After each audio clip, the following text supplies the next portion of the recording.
Well, good afternoon, everyone, and welcome to Billings Public Schools. It is with great pride that we announce, with our partnership with Billings Clinic and Mr. John Felton, a manner in which to honor our graduates for 2020. We realize the roller coaster that we've all been a part of and the emotional challenges that everyone in our community is facing and has faced, and specifically in this case, our students and the parents. If I've noticed one thing as a superintendent and what we've missed in all of this pandemic issue and all this pandemic issue that we're dealing with was the people to people. We are a people business. We have education is our most important component, but people is what we miss. And what a roller coaster this has been. Started from not being able to have a graduation at all, and I thank Mr. Felton for his guidance in this, to watching it unfold into where we are now.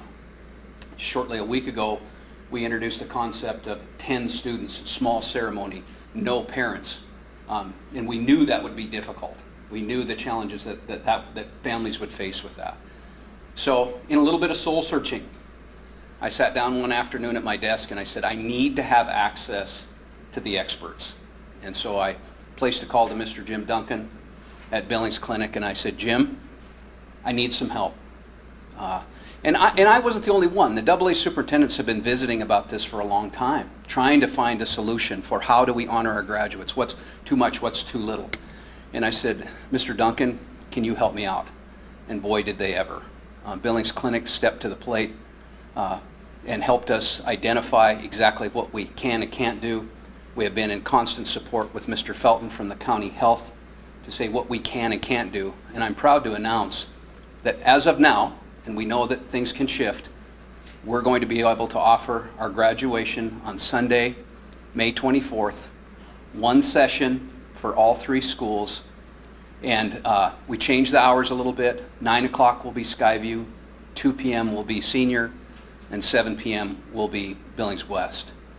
I'm proud of the work that's been done. I'm very thankful and humbled by our partners that have assisted us as we've reached out. And at this time, I'd like to introduce Mr. Jim Duncan from the Billings Clinic.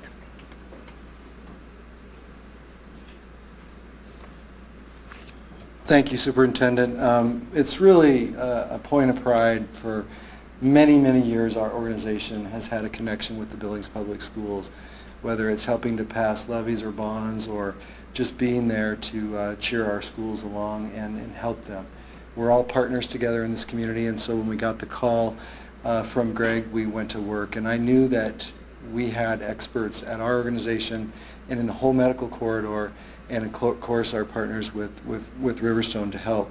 So you'll hear from a couple of them coming forward, but I wanted to say that when something hits hard like this, our first pandemic of our lifetime, you really do see how the community pulls together.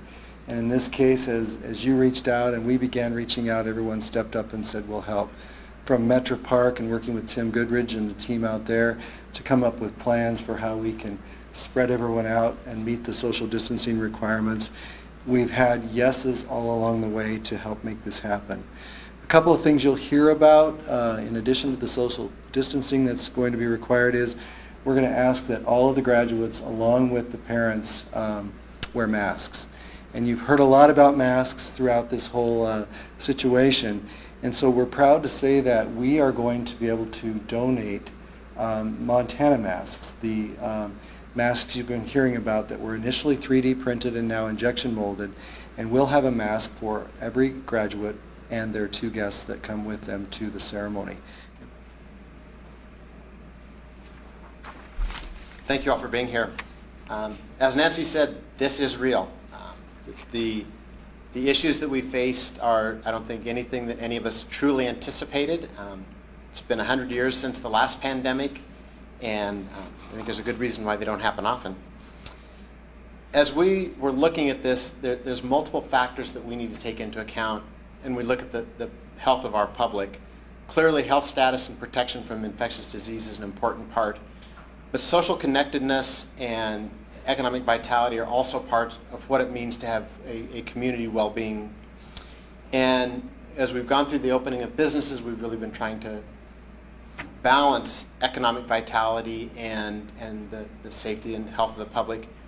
And with graduation, we find ourselves kind of in the same position, where we're trying to manage and balance social connectedness and the importance of rites of passage with maintaining the health of the public and protection from infectious disease.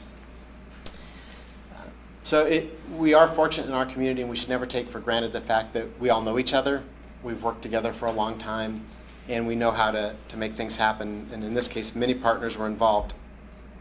Some of the factors that went into making this happen were, first of all, making sure that we provide adequate physical distancing. So graduates will be adequately spaced apart, 6 feet apart.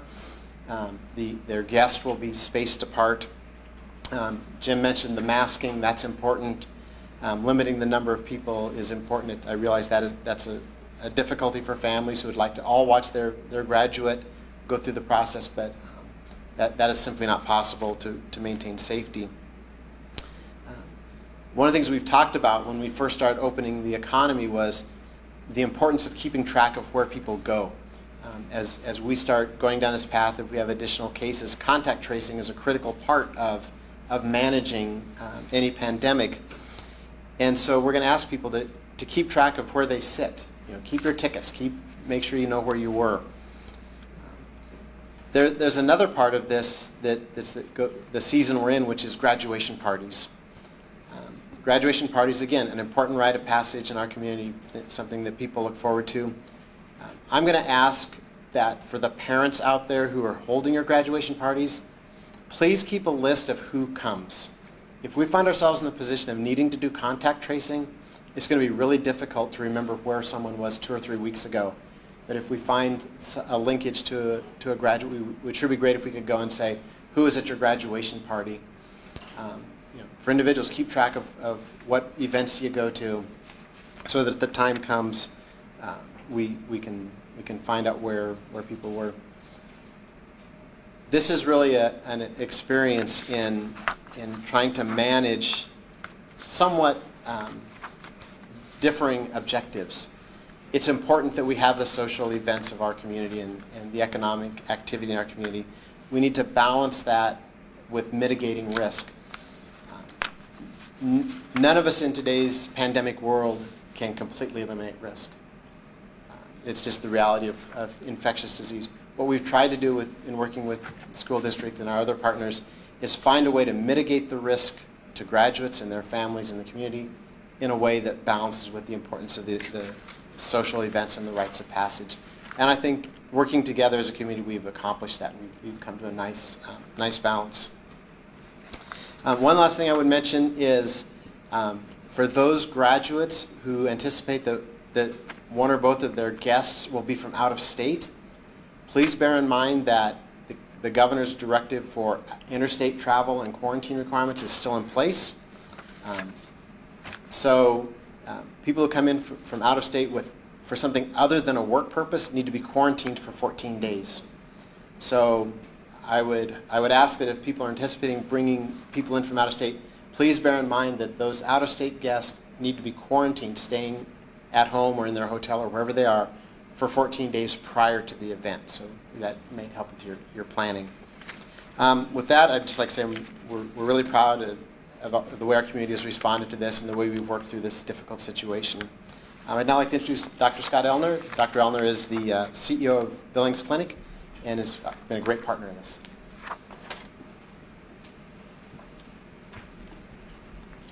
Well, thank you, John, and I am just thrilled to be able to support our opportunity for our graduating seniors. What more could we do for our class of 2020 than make sure that their family is able to participate in graduation? And so as we get back to business as unusual, there's a few things that we have to keep in mind with social distancing, wearing masks, hand sanitizing, wash your thumbs. Just remember that Billings Clinic is just thankful that we could support such a great event. And we'll be there participating in the screening and giving out masks and just gentle reminders that it's important to social distance. So what I'd like to do now is just turn it over to Superintendent Upton.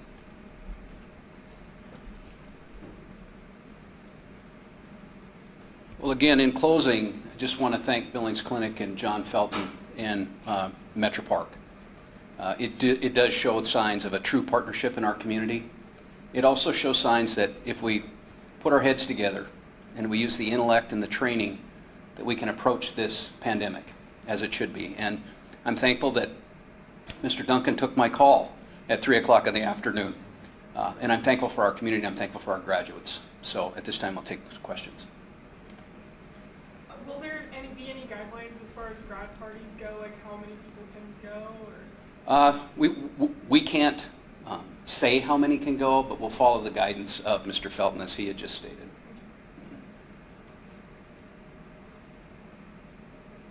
At the end of the day, you still have thousands of people deciding on a single location. You know, these measures and devices is wise. Well, we took all that into consideration, and Mr. Duncan referenced the black belts, which will assist us in egress and ingress, and that's a concern. But it's a great question. So there needs to be responsibility with our students and our families. We do. You have to monitor the 6-foot distancing. You have to help us with this. In this entire pandemic, everyone has had a job to do, and I think so far we've all done our jobs. Your jobs as parents and students in this graduation is to adhere to the guidelines that we've been given. So, and I know we will, but I just want to reference that point. So Rob, I'd follow up on that. The most that are ever there at one time is 1,200. So to a facility that holds 10,000 people, 1,200 will be the max at each session, and there's plenty of time in between for the disinfecting to happen, cleaning of all the places that have had people, and so 1,200 at each of 3 sessions.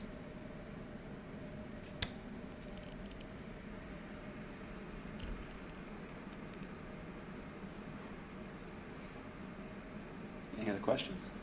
We also are going to be sending out a map that has how the arena will be set up. Tim and his team at Metro Park have been working on that. And so it has chairs spread across the arena floor on the concrete portion, all 6 feet apart. That's where the stage will be. In addition to that, it's not large enough to get 400 students, which is our maximum size for the ceremonies. So some of the students will have to be in the bleachers or in the seats of the arena as well. And so then the 2 guests or the family members that come will be spread throughout the large upper portion of the arena, every couple seats together, and then a gap between of 6 feet. No bands. I don't know if you mentioned that or not, due to the issues of that. So the music will be different. Yeah, we'll reduce the program to the shortest time possible, but still have a class act.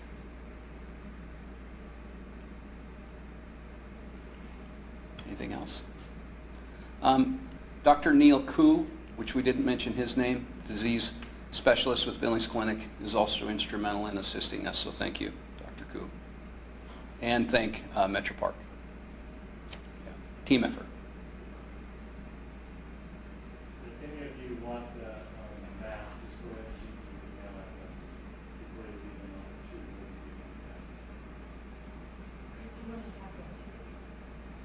Yeah, the question was asked about tickets. Each student will get 2 guest tickets. That's being printed by First Interstate Arena, Metro Park, and we'll be getting those out to families. They'll be for reserved seats too. It won't be a general admission. So. Yeah, there will be guidelines that follow this to assist with egress, ingress, parking, all of the above. So, and thank goodness we have a facility large enough to accommodate this type of situation. If we didn't, we probably wouldn't be here. Do you want to talk about why you decided to go to Metro instead of at Davis? Yeah, the reason why was there's a term called lightning.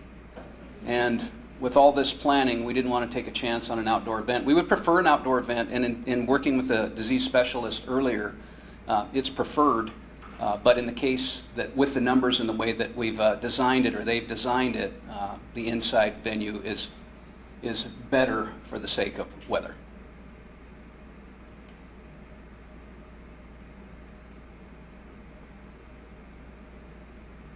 Okay. All right. Thank you.